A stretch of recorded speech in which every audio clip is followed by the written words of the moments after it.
ভার্সিটির ক্যাম্পাসে বসে ফোন টিপতেছি, কারণ আমার সব ফ্রেন্ডরা তাদের গার্লফ্রেন্ড নিয়ে ঘুরতে গেছে, কিন্তু আমার কোনো গার্লফ্রেন্ড নেই। অবশ্য গার্লফ্রেন্ড বিষয়টা আমার অসহ্য লাগে।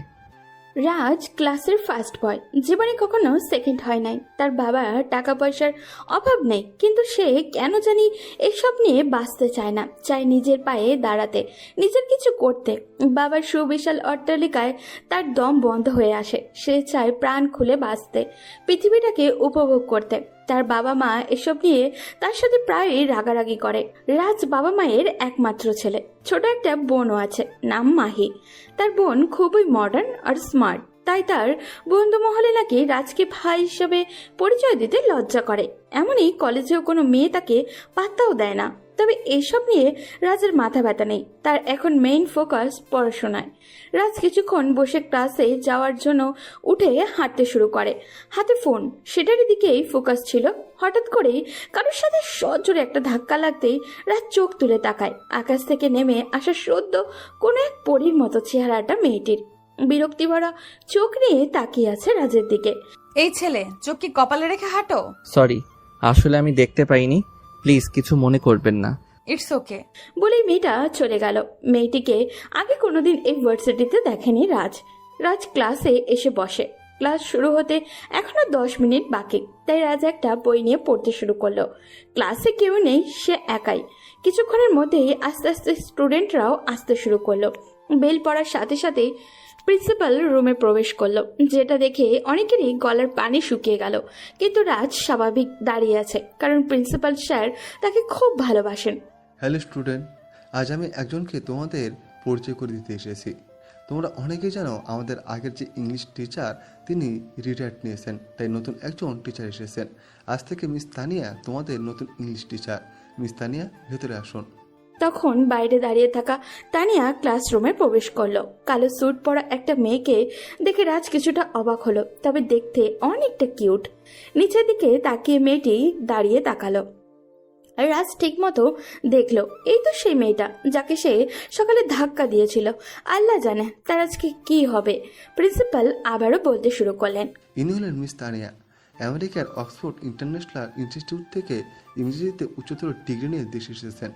ওনার বাবা মা দেশে থাকতেন, আর উনি দেশকে খুব ভালোবাসেন, তাই ওনার বিদেশে অনেক জবের অফার থাকলেও দেশে এসেছেন, এবং আমরা খুব আনন্দিত যে উনি আমাদের এখানে জয়েন করেছেন।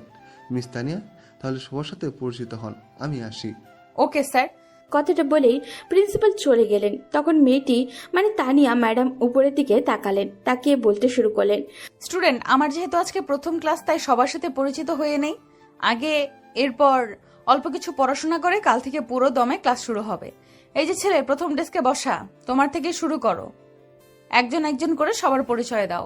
রাজের দিকে তাকিয়ে কথাটা বললে তানিয়া ম্যাডাম। রাজ চুপচাপ উঠে দাঁড়ালো। জি, আমি রাজ চৌধুরী। এরপর একে একে সবাই নিজের পরিচয় দিল। পরিচয় পর্ব শেষে ম্যাম বই নিয়ে পড়াতে শুরু করলেন। ঠিক তখনই শামীম, রেহান, রিমি 3 জন প্রবেশ করলো। এই 3 জন রাজের ফ্রেন্ড। সারা দিন ঘুরে বেড়ানো আর পরীক্ষার সময় রাজের পিছন পিছন ঘোরা ছাড়া এদের আর কোনো কাজ নেই। বাবা মায়ের আদরে বাদর হয়েছে এক একটা। পারমিশন ছাড়াই প্রবেশ করে তানিয়া ম্যাম পেছন থেকে ফিরে তাকালেন।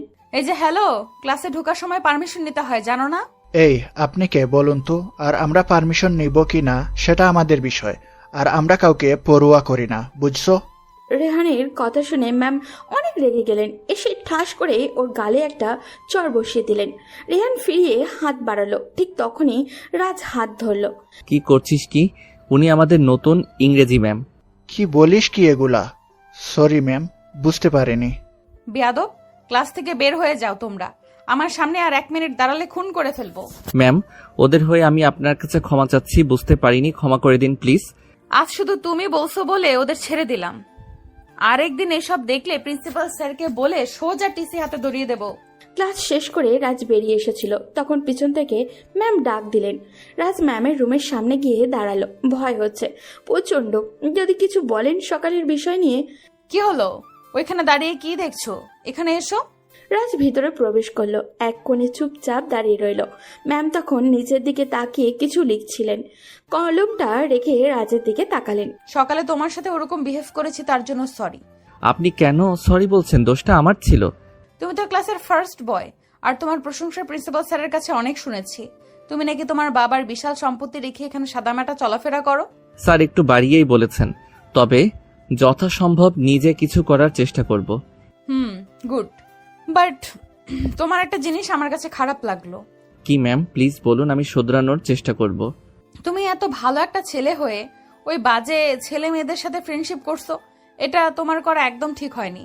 ম্যাম, ওদের সাথে ছোট থেকে একসাথে বড় হয়েছি। ওরা একটু দুষ্টু, কিন্তু একদিন ঠিকই ভালো হয়ে যাবে।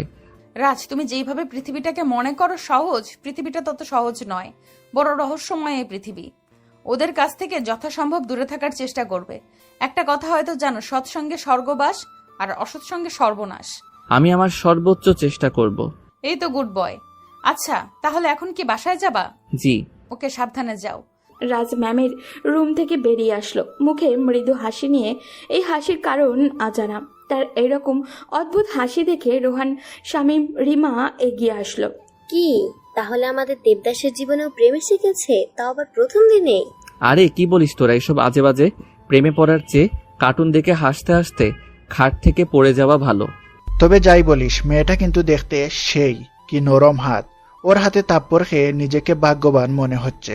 কথাটি শুনে রাজের বেশ রাগ হতে লাগলো। ছি রেহান, তুই এত খারাপ? উনি আমাদের শিক্ষক, আর শিক্ষককে নিয়ে এসব বাজে মন্তব্য করতে তোর একটু মুখে বাঁধলো না? এটা কিন্তু রাজ একদম ঠিক বলেছে। রিহান, ইদানিং একটু বেশি অশৃঙ্খল হয়ে যাচ্ছিস।